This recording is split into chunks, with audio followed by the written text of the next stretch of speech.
Hello! Since I last videoed, which was 3 weeks ago, I am happy to say that I have lost another 7 pounds from there when I last videos down to there. Very pleased, very happy with that. I'm hoping to go down obviously more this week, so we'll see how that pans out. I'm now 8 pounds from being at the top end of the healthy weight range for my height. So that's really exciting, that I've lost 4 stone 3 pounds. I think that's almost 60 pounds in American. Yeah, 4 stone 3 pounds. So yeah, really thrilled with that. I've been monitoring my macros diligently, and that's really helped. I monitor them or I don't monitor them. I change, I fluctuate whether or not I can be bothered keeping a track of them. I've got a very simple free app on my phone. I programmed in the foods that I eat the most and it remembers for me. And I just stick them in my journal like this, the day's macros, just so that I can see how I'm doing. And that's really kept me on track. So where I had a couple of plateaus in the summer, where I wasn't monitoring what I was eating as diligently, now that just seems to have gone and I'm losing again. Granted, I lost less last week than I had the previous 2 weeks, but it's all good, it's all going in the right direction. Right, so today is the 21st of November, which means that we're just over a month until Christmas. And I am extremely excited over Christmas. I've almost finished my Christmas gift shopping, almost, and I've made the children a new advent calendar. Today I will be making them Santa stockings to put at the ends of the beds because I'm excited. And I've also been giving a lot of thought to how I'm going to deal with Christmas this year. So I did think about doing a cheat day or just letting myself enjoy Christmas. But for me, it's all or nothing. If I do that, I'm going to completely fall off the wagon. And before you know it, I'll be secretly eating Whispers and Twixes in Tesco car park and lying to myself when my clothes aren't fitting. So I can't do that. Sugar is my enemy. I pretty much know I can't eat sugar again. I know how addicted I am to it. So there we are. So be it. So instead, I am going to let myself have more carb on Christmas, but that's going to be having some roast potato with my meal. I probably won't have a Yorkshire pudding, but if I did, that's where I would have wheat, but I probably won't. And that means that my favourite Christmas treats aren't going to be as easily within my reach. I didn't think I was bothered by this until I walked down the Christmas aisle in Tesco and I said, oh, Christmas pudding, and then I saw a Stollen and I said, oh, Stollen. So I knew I had to do something about it. And so I've Googled, obviously, and I've YouTubed, and I've looked for alternative recipes. And I have a list of things that I would like to do or am doing for Christmas this year. So the first one is a Christmas pudding. Now I found a recipe for a diabetic Christmas pudding on deliciousmagazine.co.uk and it looked great, but when I delved into it and worked out the macros for me, I thought it was a little bit heavier on the carbs than I wanted to go. So when I made my version, I changed the fruit up a bit because I've got some dates in the cupboard that I want to use, so mix those in. Needed to put brandy in, obviously, and that wasn't in this recipe. That's an omission, guys. You need brandy in your Christmas pudding, and brandy has no carbs. There we go, happy days. So I changed the fruit up a bit, but keeping the same weight of dried fruit. So in total that was 45 grams of dried fruit, and took out the apple that was in there on the basis that if I've got brandy in there, then it will be moist enough, so I wouldn't need the apple, right? So I did that on 1 egg's worth of Christmas pudding recipe. So I scaled it down as far as I could. So 1 egg, because of course I can't do half an egg. You might be able to, but I can't do half an egg. I got enough to make 4 ramekins like this of Christmas pudding. So initially I thought, great, that's this year sorted and next year because I can keep it. But since then I've thought, well, actually there's not much sugar in this. So I don't know if it would keep, even though there's brandy in there, without the sugar, would it keep till next year, or would I open it next year on Christmas Day and just see a rancid lump of mould? I don't know. So I don't think I would keep it in the, maybe in the freezer, but freezer space is at a premium, so I don't know. So it might be that some of it doesn't get kept. Anyway, one of the changes that I made in the recipe was to change from a combination of coconut flour and almond flour to just almond flour, on the basis that almond flour has less carb. Well, I think that was a mistake, because I opened one and I tried it and it's nice. I mean, this is the leftover one I tried. Look, it looks brilliant. It looks just like a Christmas pudding.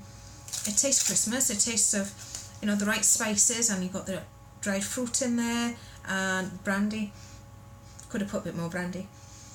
Always room for more brandy, but yeah, lovely. So I had it on the day that I made it, about a week ago. I had this warm with some double cream on.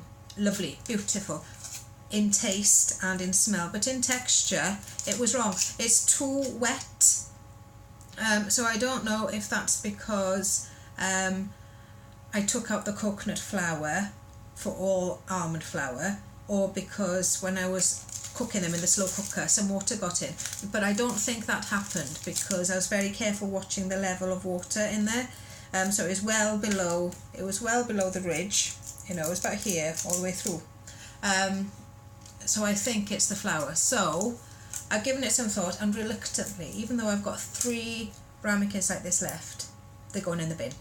It's a waste, and I hate wasting food, but also I don't want to waste my carbohydrates on something that I'm not going to really enjoy. I want it to be right, so I'm going to start again. I'm not throwing them away until after I've done the next batch, just in case the next batch is horrible.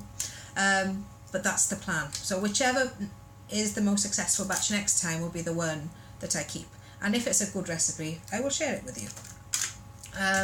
So that will be something that I'm doing this week, next week. I should, if I'd have thought ahead and soaked my fruit in brandy last night, I could have done it today, but I didn't, so I can't. So I might, so I don't know, I'll do them at some point, and I'm sure it'll be lovely. So I hope it'll be lovely. So that's where we are with the Christmas pudding. Right. Now, another must-have for me is Stollen.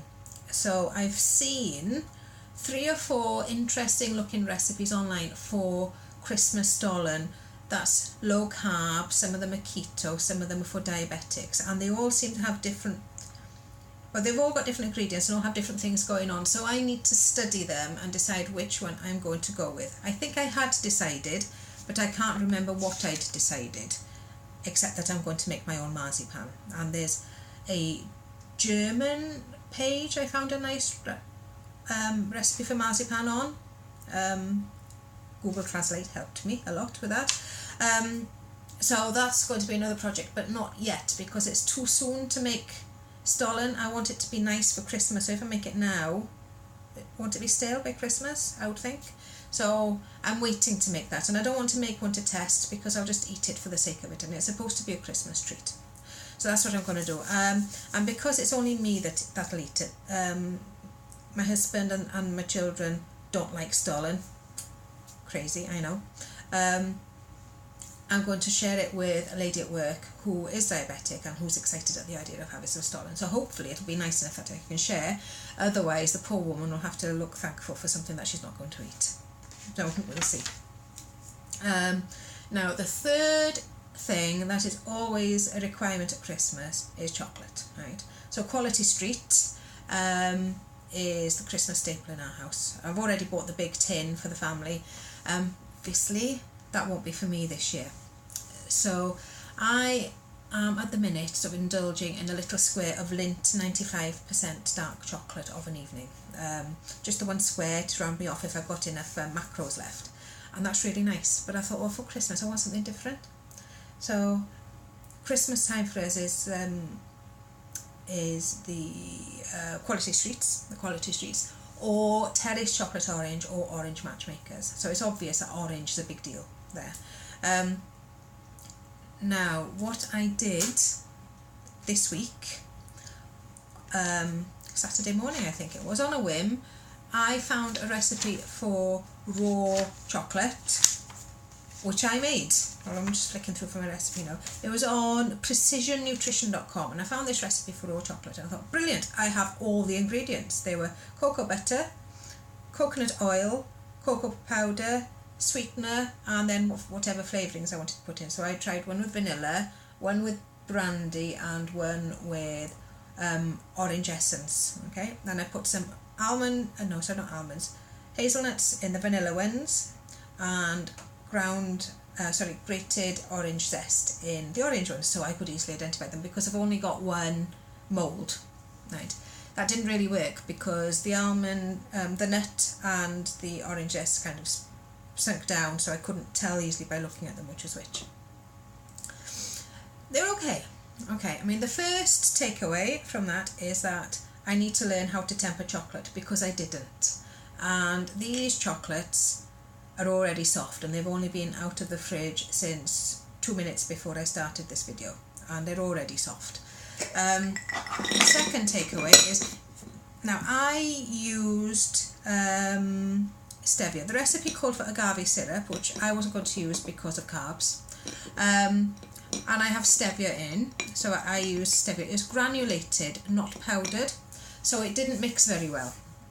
And also I find that it has a slightly bitter aftertaste. I've got liquid, is it stevia or xylitol? I've got liquid one anyway, and that really is bitter, and I can't have that, so I purposely didn't put that one in. So I put the granulated sweetener I have in, Truvia, something like that, and it didn't mix at all well. Since then I remembered, I've got some powdered stuff, Pure Via, something like that, Pure Via.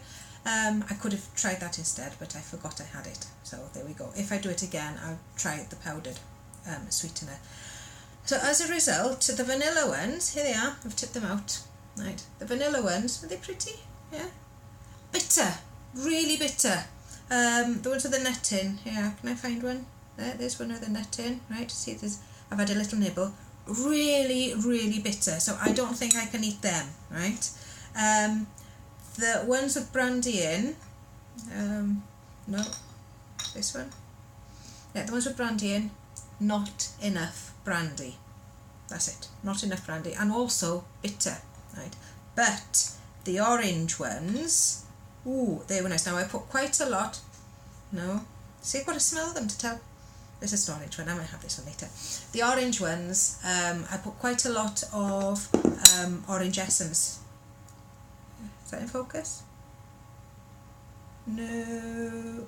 Anyway, there it is. I put quite a lot of orange essence in, and they're yummy. They are really nice. So I might make those again just for the orange. Alright, because I'll have something guilt-free as far as keto is concerned to enjoy while the others are munching on their chocolate matchmakers or eating a chocolate orange for Christmas Day breakfast. Tradition, right? In terms of macros, for 100 gram, it came in at just over 750 calories, 77.5 grams of fat, 10.5 grams of carb, which is brilliant. That's almost half of the Lindt chocolate that I get, and 4.5 grams of protein. So for each one of these, this is a 5 gram chocolate that has 3.87 grams of fat, half a gram of carb, and 0.2 grams of protein, and it's a 40 calorie chocolate. So that's not bad, right? That's not bad. So yeah, I probably almost definitely will be making some more of these orange flavoured raw chocolates for Christmas. And I'll put these back in my jar so I can keep them nice and cool, because I'm wondering whether I can melt the bitter vanilla ones and just stick a load of orange in so I can not waste them, because I don't like waste. Right. Yeah, so there's my chocolates. Other recipes I've seen that I fancy spiced almonds on ditchthecarbs.com. Now, ditchthecarbs.com, I found a blog post on there listing different recipes that they do for Christmas. Amazing stuff, really nice stuff. So I really fancy the spiced almonds. I'll be making those. I was interested in the low carb mince pies. Now, I'm not into mince pies enough to bother making them, but I've noticed them and I've filed them away. So if one day I want to make low carb mince pies, I'll try there, right? So they're using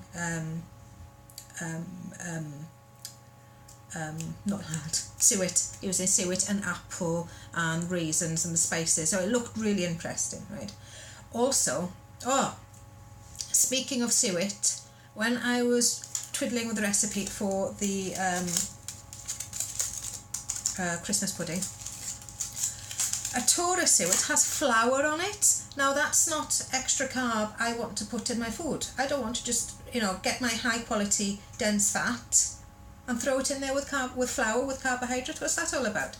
So I looked high and low for suet without carb, and I found some from a local meat producer, and I rang her, I emailed her and arranged, and she brought it to a local farmer's market for me under the table, because she doesn't want everybody to know, because apparently it's a pig to clean out the grinder after she's had to grind the hard fat. But yeah, so I have organic, free range, obviously, locally produced suet in my fridge just for me. Brilliant. So I only needed like 40 grams for this recipe, and I got 150, 200 grams of it. So I've got more than enough to make another recipe, and at the end of Christmas I'm going to stick it in a jar in the freezer, so I'll have it for next year. Or I might make some fresh. I'll get some fresh. I'll message her and arrange for her to make some for me fresh. So yeah, brilliant. So on ditchthecarbs.com, yeah, so there was the mince pies recipe. I saw a recipe for spinach and feta pie. Now I made this. Oh, so nice. I put it on Instagram. I'll stick a photo up. Oh, really nice. Now it made a really big pie.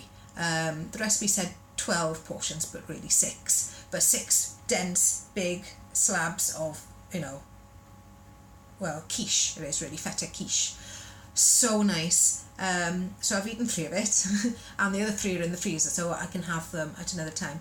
Beautiful. So I'm really feeling good about the recipes on ditchthecarbs.com. And there was an interesting recipe on making the best crackling without faff. So obviously I'll give that a go as well. So it's all good. Christmas is shaping up. It's going to be Christmas a go-go here. And yeah, so that's where I am.